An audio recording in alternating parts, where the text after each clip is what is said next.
Hey guys, welcome to Scruff and Bitcoins. Yeah. Scruff and Bitcoins. As you can see, he's shaved off his beard, so it's a tough calling the podcast beards and bitcoins these days. But well, it's going to be coming back in. We'll talk more about the beard in a second. But we're joined today by Quinn from Mid-Earth Crypto. Beard present. Okay. Yes. Yeah, someone got the memo. Yeah. I'm actually coming in last place on the beard right now, so very disappointed. So I was in the mirror, and I was trimming the beard. Okay. And it was just itching a little bit, and I got a lot of white in it. And I was just like, you know what? I think I'm gonna cut it off. And my wife was like, why would you possibly do that? And I said, I don't know. After 10 years, she's never even seen me without a beard. So she doesn't even know what I look like. And I'll tell you, when I ended up doing it, she was very disappointed. So, as we all were. Yeah, shout out to my wife. I'm really sorry, honey. I'm trying to grow it back quickly. But we will be back to full beard status by next week. Great. Are we doing No Shave November? Absolutely. That's actually a good idea, right? I mean, usually it starts tomorrow or the day after? November 1st. So Movember, and the root cause behind it is, I believe, prostate cancer. Oh, really? I didn't. I got it from Joe Rogan's podcast. Yeah. Yep. So the Movember, the whole thing behind it is supporting prostate cancer. That's because awesome. 1 out of probably like 4 of us get it. Okay. Yeah. Well, that sucks. Check. And I don't have it. I don't have it. And you don't have it. I haven't checked lately, but I feel like I'm pretty good. So it's the other guy. And you don't have it. Yeah. The other guy. So that means you. Sorry about that, guys. Really sorry. I hate to break the news to you. So 1 out of 4, and us 3 don't. So may want to go get a prostate exam, guys. Big beard status. Big beards. Okay. Big beards. All right. I like it. Yeah.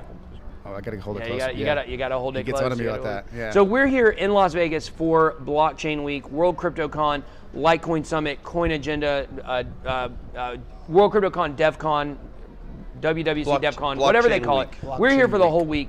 All the companies, we're doing it. And it's a very exciting time. It's in Vegas. It's big. A lot of fun. What are you looking forward to, Chains? Seeing some of the speakers. Typically don't go to sessions, but I may check out a few sessions today just to see what's going on. Kind of get in touch with our friends that are here. That's one of my favorite things of coming to conferences is seeing the other people that are on Twitter and personalities on YouTube. I mean, they're like friends now. So it's good to come here, hang out with you guys. I always like seeing my friends, my good friends. Have I made it to friend status yet? I woke up with him on the floor of the hotel this morning. We're definitely friends. Oh yeah. Last night was a fun one. Oh yeah, it's always fun. I like how the market reacts to these conferences sometimes. You know how we have like the pump lead up to these conferences, and it makes no sense really. I guess it does make sense because of the China thing, but it seems like it happened in April too with Consensus. It just for no reason. And with Bitcoin 2019, definitely. Yep. That's when we had the biggest pump of the year. At the time of recording this, we're down a couple percent, 9,100. 9,100. Okay, let's still better from 74, 75, right? Yeah. So what else, guys? What are you looking forward to as far as after the conference? Are we going to see a follow-up pump or pullback? Many people that I've talked to believe that we're going to go back down again before we go up, maybe to the 8,800 range. That's the number I keep hearing.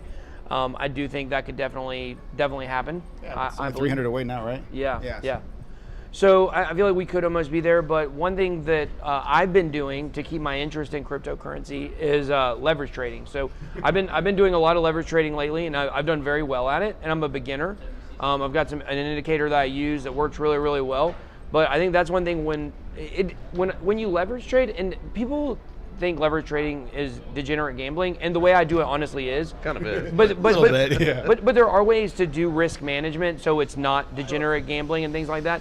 But that's one thing that I found for me when this market is really kind of stuck, that I can trade the tops and the bottoms and not have to worry about the huge moves, and it keeps my interest in cryptocurrency because we've been doing this for years now, and we've been in a bear market for years. I mean, people do think right now we could be in a bull market. We definitely were bullish earlier this year, but we understand the price gets boring sometimes.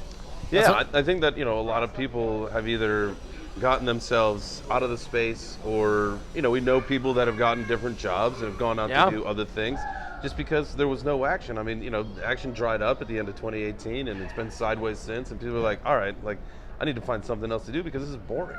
I went to the DApp space because I was bored. I just wanted to play games or gamble or something, to do something with my crypto, because the charts were, I don't know, you didn't get the fix, or at least I didn't. So I get the leverage trading, but it's just dangerous too, because I got liquidated for sure playing on BitMEX last year. Just, you want to learn, you cut your teeth, and then all of a sudden I'm half a Bitcoin gone, and I'm like, oh my God, what did I just do? So. Well, it can be dangerous, and a lot of the ways, like I said, I do it is very I use 25x leverage, like I go crazy, but if you have a responsible outlook on it and you do proper risk management, so the group of traders that I work with, they only, which I don't listen to them, but we're only supposed to be using one. You're only supposed to be DYOR. Yeah, DYOR.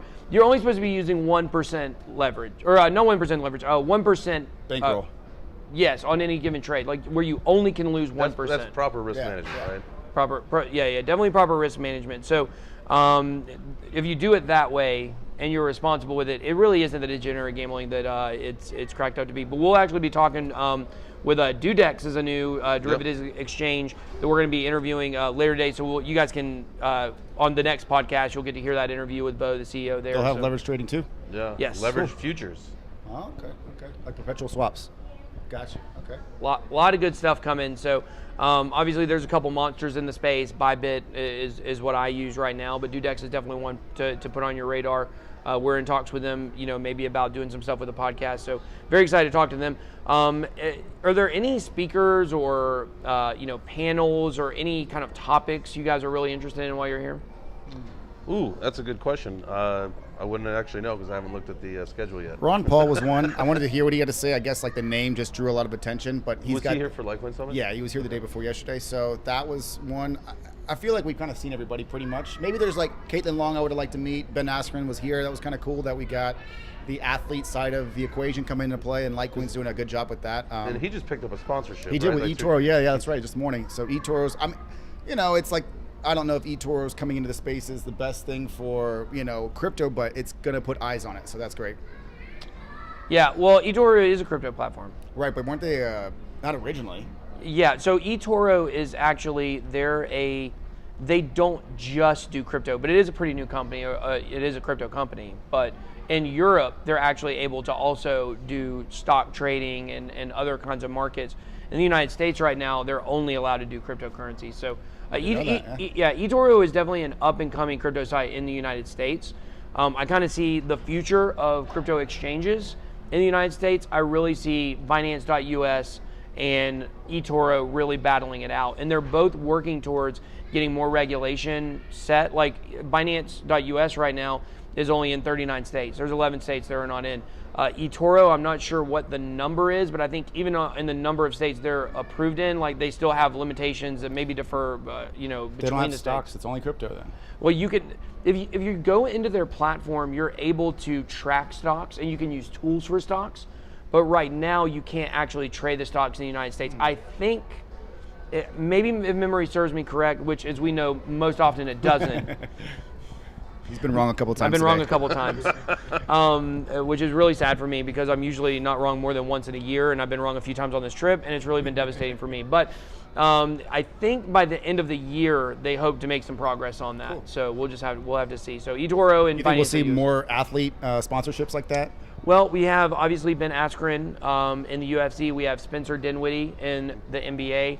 We also have a few NFL guys. Of course, the most outspoken being Russell Okung. From the Chargers, yeah. He wants to get paid in Bitcoin, doesn't he? Yeah. So a couple interesting things going on. Spencer Dinwiddie is trying to tokenize his contract. I love this concept. It's awesome. I did a review on it. It's like it's not even using the contract as collateral because he's going to lock up $9 million in equity with 1 million in Bitcoin, 1 million in gold, and then 7 million spread in stocks before he does the actual change or the offering. He's going to offer 90 tokens at 13.5 million valuation with 9 million secured before it ever happens. So it's not like he's already collateralized the debt offering for the future debt offering, and it's not going to be tied to the contract, which it's really cool. I mean, so he's got that going on. With Russell Okung, he's talking about wanting to get his contract in Bitcoin. He actually had a Bitcoin conference in LA a couple weeks ago, maybe 2 months ago now. But there's also a few other NFL players. Richard Sherman is really? one. Yeah, Richard Sherman. He sold. He got in kind of the same way that 50 Cent got into Bitcoin. 50 Cent started selling, I think, his records or merch, whatever, for Bitcoin. He cashed a bunch of it out, and he made a ton of money on it because he was taking it when it wasn't worth much. So he had made a fortune on Bitcoin, and then Richard Sherman did the opposite. So Richard Sherman started taking Bitcoin on his merch site very early, but he was taking it all out, and he was cashing it out immediately. And so, but he was doing this pre-bull run. So what happened is the amount of money that he held from selling his merch would have been worth, millions of dollars. Like I don't know the exact number. Maybe it wasn't millions, but it would have been worth a whole lot more than it was in cash. in cash when he first accepted it. And that really kind of like what happened with me when I sold early in 2014. I was like, dang, look, I sold so much, it would be worth so much more down the road. I wish I would have known. And so he has the same approach with Bitcoin. So he's not as outspoken about it, but there are some interviews where he's talking about it. Also, Matt Barkley, who's a backup I think you're going to see individuals as a whole new asset class, like not just athletes. Like, ooh, that's interesting. It'll be artists. It could be political figures. Tubers. You could have tubers, journalists. It could literally be anything that people think has a future to grow in net worth. So right now it's going to be Spencer Dinwiddie and his contract or his ability to make more money because he's a young rising athlete. But eventually it could be young singers or and it could be young mathematicians that we believe are going to be the key to the future. It's exactly what it is. Crowdfunding the success of someone's come up. Exactly. Or just an individual and make that a new asset class. Wow, he's really smart, or wow, he's really talented, or wow, she's really great at this. I want to support that to a future success and then make profit. If they, I should profit if I support them, and they can profit obviously from my help. That I love the idea of there. I see that kind of being a slippery slope, though. A little bit, but here's where I thought it would even get better. So imagine this. Imagine you sell out 90 pieces of your contract in your Spencer Dinwiddie.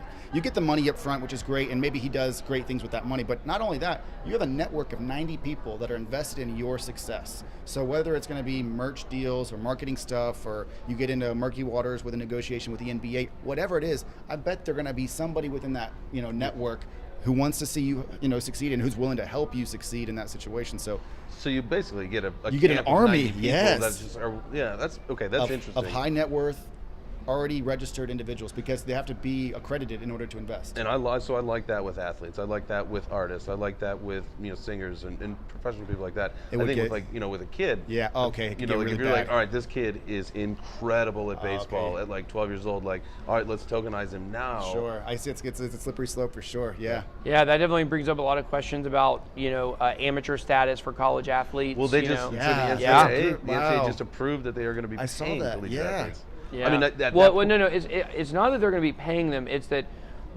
I believe, I could be wrong on this, guys, but I believe that it's now athletes can profit off of their names. Right. So, like, for instance, AJ Green, NFL player, he was at Georgia. Yeah. And he actually, during a very pivotal stretch it was probably 2012 or 11, somewhere around there. Sold a jersey or something? Yeah, he sold a jersey and ended up getting suspended for 2 games. It really hurt the team. And because you're not allowed to profit on your own name. Johnny Manziel, another guy who got in trouble for selling his own autographs. Yeah. And I mean, that is, it's kind of a slave mentality by the NCAA not to do that. Sure. Like, you can't sell your own likeness. I think this is really the beginning of a slippery slope that we're going to see with NCAA regulation, that the NCAA is going to be losing its power very quickly. And that's what we want in crypto, right? We want these huge organizations to be more decentralized so that the people that can profit, the players, they can profit off themselves rather than having to have these overlords that determine your value, your worth, how you're able to earn money. I love it. That's interesting. So then, does that in turn start to take away scholarships? I mean, because why would you give someone a scholarship if they can profit off of it? No, because they're still the school is still trying to attract you to attend. Because the school's still profiting. It's just the amount of money that NCAA has been making has been absolutely insane. Yeah. Now, I tell you where this could hurt a little bit is, if the school, and this is kind of the gray area I'm not sure about, if the school sells a jersey and it's got someone's number that's currently on the team, does that player get a cut of that? Now, if they do, then that is going to affect the overall bottom line of the college and of the NCAA. Now they got to start paying out on that. Exactly. So what a lot of people don't know is that the football program at most colleges funds the entire sports program. Oh, 100%. Yeah, and you know this because you're involved in the NCAA. It's either the football team or the basketball team. They pretty much pay for everything else. They pay for everything else. I mean, most sports lose money for a school. Now the NCAA, just so you know, the NCAA owns basketball. They own the rights to all the basketball. Like March Madness, they make like 98% of the money that they make, of the billions of dollars that they make, comes in the month of March, and it's from basketball. The conferences own football. So the NCAA makes no money on football. It's all owned by conferences. Yeah. So what we could see is I don't think we would see a reduction in scholarships for football players or basketball players at a school like Kentucky or North Carolina, but with the other sports, that could be the women's rowing team at Maryland University. Like, it could get affected because the overall bottom line. Because when you're talking about these margins, I mean, let's say they're only having to give up 1% of what they're bringing in right now. That 1% is actually a huge amount of money, and it's going to get something's going to get cut somewhere. Interesting times. I like the idea of breaking the wheel altogether and like this new technology. Break the wheel, I love it. Yeah, and have the NCAA just not exist anymore because they're obsolete. If they can't keep up with think the we're heading technology, there. it would be better to let direct interaction and competition happen between players and whoever wants to invest in them. I mean, it's going to lead, it's evolution. It'll lead to better players and better people because people are just going to continue to invest in greatness. And that's why this Spencer Dinwiddie dispute with the NBA, because the NBA told him he could not tokenize his contract. And he has been very adamant about they are wrong on this, and I am going to tokenize it. It's actually, he said, it's actually not their call. I can do it if I want. I want their blessing, and so we're going to talk, and we're going to try to get it straightened out. There's virtually no way he's not going to win this because it's his money. So, this case is going to have reverberating effects on the future of tokenizing contracts for sure. So, I think sports and music is the doorway for cryptocurrency to get into the mainstream, I believe. Also, I think, Facebook and bigger tech companies have a role in that. But when it comes to gaming, sports gaming, as much as I don't like gaming, I know that is a huge gateway into the whole crypto, into the technology space. But even that being said, think about this. If the biggest video game, let's say Fortnite, said they were going to start accepting Bitcoin, like, that would be huge. That'd be really big. There's a lot of players out there that play Fortnite. But what do you think would have the bigger impact? Them saying that, or LeBron James saying, cryptocurrency is the future, I'm going to invest in Bitcoin? And why I say that is, I know you're going to dispute me on this, but it's the demographic of who they're reaching. The Fortnite demographic would be reaching mostly early 20s, teenagers. Their parents buy a byproduct, but if your kid plays Fortnite all the time, you probably hate it like I do. But when it comes to someone like LeBron James, he's able to reach a wider demographic that actually has money to invest in cryptocurrency. So maybe with the James scenario, you get a quicker pop, but with the Fortnite scenario, 100%. It's a low. Yes, in a long term, you're going to have huge adoption. I agree with you on people that. come up, but as they get older, they're used to it. They've engaged the whole life, so they're comfortable with it. So but what has the bigger, one pop impact that can help us immediately? It would definitely be, a huge, if Grand Theft Auto or World of Warcraft or Fortnite announced, hey, everything in the game is based on Bitcoin now, the transaction, there's no coins, there's no any in-game currency, it's just crypto, I think you'd see a flood of money. If they said just crypto, but that wouldn't be or just Bitcoin or just just Bitcoin even. No, just having the option. Okay. Yeah. But we're not going to see any huge games turn down cash right now. That's not going to happen, guys. That's not realistic. So the only thing they could do would be like add an option where you could use Bitcoin. Additionally, now there was actually a way that Fortnite assets could be purchased with Monero, and it during maybe about a 1 month window, and then that ended up getting shut down, and that actually was harmful. But the only people that really knew about it were people already in crypto. But of course, it's Monero, not Bitcoin, so not quite the appeal that Bitcoin has. Maybe on a fundamental level you might like it, but not in terms of popularity. Did it have anything to do with the privacy aspect of it? Actually, I can't remember exactly why it was, but Fortnite came out, and I think it was a third party access point for buying things on Fortnite. It wasn't official. They were just kind of it wasn't official, but but just like a lot of stuff in crypto it was floated out like an official partnership. Sure. And so when Fortnite got wind of that, Fortnite was like, no, and then they killed the whole thing. So that was probably about a year ago. I've never even seen Fortnite. Have you not? Had it at EA Sports like 2 nights ago. They had a big thing, but I haven't. My kid, all three of my kids play it. Was there was a big gaming tournament, right? Yeah. It seems like it. So a bunch of nerds there for sure. Nerd alert. Boom. So overall, pretty cool wrap up to the event. I'm excited about the tokenized contracts and what China's going to do. So yeah. Well, cool. Well, thank you guys so much for watching this episode of Scruff and Bitcoins. We'll be back with Beards and Bitcoins, here in a couple weeks when my beard gets bigger. But thank you guys so much for joining us. What do you think, Chains? I think I'm excited to have a few more extra hours in Vegas. Yep. Have a good lunch. see Crypto Wendio's meetup tonight. It's going to be hopefully fun. And then I'm on a plane out of here on a red eye. You guys are on red eye too? Absolutely. We've been here since Sunday, been here a few days, looking forward to getting back home. So thank you to Quinn from Mid-Earth Crypto for joining us. Thank you, guys. Yeah. They can just find you at Mid-Earth Crypto. Yeah, just at Mid-Earth Crypto. Yeah, We'll be doing the Decentralized America tour for the next 3-4 months. So yeah. Yeah, absolutely. Or you guys look for my cloud and he'll be hanging from it. Thanks, guys. We're out.